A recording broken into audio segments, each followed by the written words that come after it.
بسم الله الرحمن الرحيم الحمد لله وحده والصلاة والسلام على من لا نبي بعده أما بعد إكرام العلماء والكبراء وأهل الفضل إكرام ابن عباس لزيد بن ثابت وإكرام زيد بن عباس رضي الله عنهما. أخرج ابن عساكر عن عمار بن أبي عمار أن زيد بن ثابت رضي الله عنه ركب يوما فأخذ ابن عباس رضي الله عنهما بركابه فقال له تنحى يا ابن عم رسول الله صلى الله عليه وسلم فقال له هكذا أمرنا أن نفعل بعلمائنا وكبرائنا.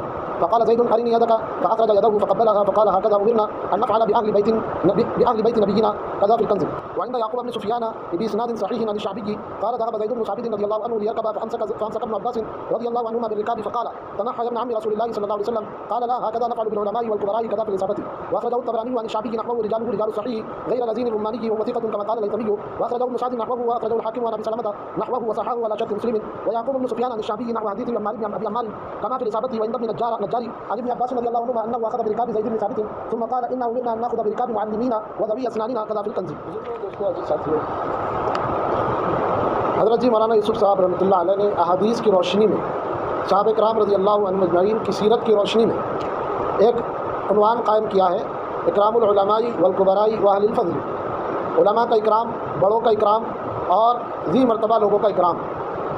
صحابہ کرام رضی اللہ تعالیٰ عنہم اجمعین کیسے کیا کرتے تھے علماء کا، بڑوں کا، اولو المرتبہ لوگوں کا اکرام، اور اللہ کے نبی صلی اللہ علیہ وسلم اپنے صحابہ کا کیسے اکرام کرتے تھے. اس قسم کی روایات اس باب کے اندر جمع کی گئی ہے.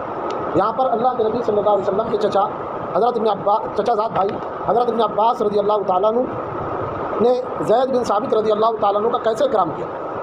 زید بن ثابت رضی اللہ تعالیٰ عنہ انصاری صحابی اور بڑے فقیہ ہیں، قرآن کے بہت زیادہ جاننے والے ہیں، کاتب وحی ہے، وحی کو لکھنے والے ہیں. ان کا لقب بحر الامہ ہے. غزوہ بعاث میں ان کے والد ثابت کا انتقال ہو چکا تھا، جو بڑی لڑائی ہے زمانہ جاہلیت کی لڑائی میں. اس وقت زید رضی اللہ تعالیٰ عنہ کی عمر 6 برس تھی.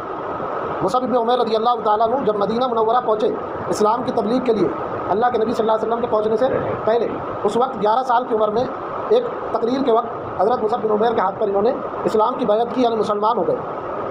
اللہ کے نبی صلی اللہ علیہ وسلم جب ہجرت کر آئے تو ان کی عمر اس وقت 13 سال تھی. اس وقت انہوں نے قرآن کی 17 صورتیں حفظ کر لی تھی.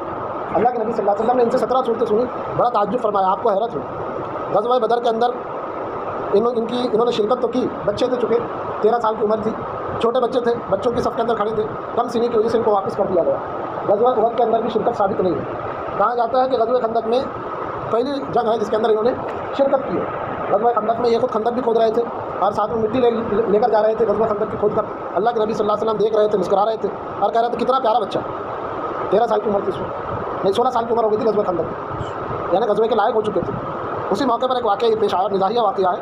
ایک صحابی نے مذاق میں ان کے بدن پر جو ہتھیار تھے وہ اتار دیے. ان کے ہتھیار اللہ کے نبی صلی اللہ علیہ وسلم دیکھ رہے تھے اور یہ ایسی گہری نیند میں سوئے تھے کہ ان کو خبر بھی نہ ہوئی. اللہ کے نبی صلی اللہ علیہ وسلم نے آواز دی، یا ابا رقاد، اے نیند کے باپ، یا اے نیند والے اٹھ. اللہ کے نبی ان کو جگایا، بیدار کیا اور صحابہ کو ایسی مذاق کرنے سے منع کیا. غزوہ تبوک کے اندر اللہ کے نبی صلی اللہ علیہ وسلم نے عمارہ بن حزم رضی اللہ تعالیٰ عنہ سے ان کے قبیلے کا جھنڈا لے کر زید بن ثابت کو دیا.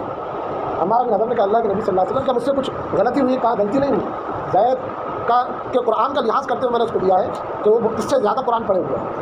ابو بکر صدیق رضی اللہ تعالیٰ عنہ کے زمانے میں جو قرآن کو جمع کیا گیا تو قرآن کو جمع کرنے والی جو جماعت بنائی گئی تھی اس کا امیر زید بن ثابت کو مقرر کیا گیا. عثمان رضی اللہ تعالیٰ عنہ کے زمانے میں جو قرآن کو کئی مصائب کے اندر بانٹا گیا اس جماعت کے امیر بھی زید بن ثابت رضی اللہ تعالیٰ عنہ، اس لیے قرآن بہت زیادہ حفظ تھا، بہت زیادہ قرآن کو پڑھنے والے تھے. حضرت عمر فاروق رضی اللہ تعالیٰ عنہ کے زمانے میں جب بھی آپ حج کے لیے یا پھر کسی سفر کے لیے مدینہ کو چھوڑ کر جاتے تو اپنی جگہ پر نائب زید بن ثابت کو بناتے تھے. ایسا تقریباً 3 مرتبہ ہوا ہے اور بڑی مستعدی سے، چالاکی سے نظام حکومت کو سنبھالا کرتے تھے. ایک مرتبہ خوشی کے موقع پر آپ نے ایک خط باہر سے لکھا ان کے نام، اس میں اپنے نام سے پہلے زید بن ثابت کا نام لکھا.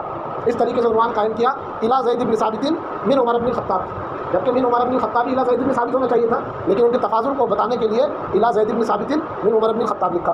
اور جب واپس آتے تو خوش ہو کر ان کو کئی جاگیر دیا کرتے تھے. جب مسیلمہ بن کذاب سے لڑائی ہوئی ابو بکر صدیق کے زمانے میں، اس وقت ان کو ایک تیر لگا. اس لڑائی کے اندر بھی شریک تھے لیکن زیادہ نقصان نہیں ہوا. 55-56 سال کی عمر کے اندر ان کا وصال ہو گیا. اس وقت جو ہے تو حضرت ابو معاویہ رضی اللہ تعالیٰ عنہ کا زمانہ تھا. مدینہ کا حاکم مروان بن حکم تھا جس سے بہت اچھے ریلیشن کے تعلقات تھے زید بن ثابت کے. اسی نے ہی زید بن ثابت کی نماز جنازہ پڑھائی. جب یہ خبر حضرت ابو ہریرہ رضی اللہ تعالیٰ عنہ کو ملی تو آپ نے غمگین ہو کر فرمایا کہ امت بحر الامت سے محروم ہے. اور پورا مدینہ اس وقت غمگین تھا اور بڑے پائے کے عالم بھی تھے، فقیہ بھی تھے، اس لیے صحابہ ان کی بہت قدر کیا کرتے تھے. اسی میں سے ایک واقعہ ان کی اکرام کا یہ لکھا گیا، عمار بن ابی عمار راوی ہے، کہتے ہیں کہ زید بن ثابت رضی اللہ تعالیٰ عنہ ایک مرتبہ سواری پر سوار ہوئے، ابن عباس رضی اللہ تعالیٰ عنہ جو اللہ کے نبی صلی اللہ علیہ وسلم کے چچا زاد بھائی ہیں، انہوں نے آ کر ان کے گھوڑے کی نہال کو پکڑ لیا، رکاب کو پکڑ لیا جس پر پیر رکھتے تھے، اور رونے لگے۔ زید بن ثابت نے کہا، اے اللہ کے رسول کے چچا زاد کیوں رو رہے ہو، آپ رو رہے ہیں؟ انہوں نے کہا اسی طریقے سے ہم کو اپنے علماء کے ساتھ عمل کرنے کو کہا گیا ہے، اپنے بڑوں کے ساتھ اسی طریقے رویے کو اختیار کرنے کو کہا گیا ہے۔ زید رضی اللہ تعالیٰ نے پھر ابن عباس کا کیسے اکرام کیا دیکھیے، انہوں نے کہا آپ اپنا ہاتھ دیجیے، انہوں نے ہاتھ دیا ابن عباس رضی اللہ تعالیٰ نے، آپ نے زید بن ثابت نے ان کے ہاتھ کو بوسہ لیا اور پھر کہا کہ اس طرح ہمیں حکم دیا گیا کہ اہل بیت کے ساتھ معاملہ کیا جائے۔ یہ تھا اکرام، ایک دوسرے کا کتنا اکرام کیا۔ اکرام ہمارے اسلام کی زینت ہے، اکرام ایمان کی خوبی ہے، اکرام سے بنا لڑائی اور جنگ کے قلوب فتح ہو جاتے ہیں۔ اکرام بہت بڑی طاقت ہے، بہت بڑی قوت ہے، جو کام زبان سے نہیں ہوتے وہ اکرام سے ہو جایا کرتے تھے۔ ہمارے بزرگوں نے بھی اکرام ہی سے جو ہے اس کام کو بام عروج کو پہنچایا ہے، پوری دنیا کے اندر پہنچایا ہے، اس لیے اکرام بہت ضروری ہے۔ یہی واقعہ اس طریقے سے دوسری روایت میں نقل کیا گیا کہ زید بن ثابت رضی اللہ تعالیٰ عنہ سوار ہونے کے لیے جا رہے تھے کہ ابن عباس رضی اللہ تعالیٰ نے روک لیا اور رونے لگے۔ انہوں نے کہا، اے اللہ کے رسول کے چچا زاد آپ رو رہے ہیں؟ کہا نہیں، رو نہیں رہا ہوں، ہاکذا نفعل بالعلماء والکبراء، اسی طریقے سے ہم کو علماء اور بڑوں کے ساتھ عمل کرنے کو کہا گیا ہے۔ اسی طریقے سے ایک روایت میں جو ابن نجار کی ہے، وہ کہتے ہیں کہ ابن عباس رضی اللہ تعالیٰ عنہ سے منقول ہے کہ انہوں نے زید بن ثابت کی رکاب کو پکڑ لیا، پھر کہا انا امرنا ان ناخذ برکاب معلمنا، کہ ہمیں حکم دیا گیا ہے کہ ہم ہمارے معلم، ہمارے استاد اہل علم کی رکاب کو پکڑ کر چلیں، وہ ذوی اسنانیہ، اور اپنے بزرگوں کی رکاب کو پکڑ کر چلیں۔ اللہ رب العزت ایسے ہی کرام کرنے کی ہم سب کو توفیق عطا فرمائے، اچھی صفات، عمدہ اخلاق، بہترین کردار کا غازی بنائے، ہمارے صالح کی توفیق عطا فرمائے، شرور فتن سے ہماری سارے عالم اسلام کی حفاظت فرمائے، حرمین شریفین کی حفاظت فرمائے، بیت المقدس کی حفاظت فرمائے، مجاہدین کو تقویت پہنچائے، فلسطینی مسلمانوں کی اللہ مدد فرمائے، تمام مظلوموں کی اللہ کے فضل سے حمایت فرمائے، ظالم کو پاش پاش فرمائے، ہدایت فرمائے، آمین یا رب العالمین، وآخر دعوانا الحمدللہ۔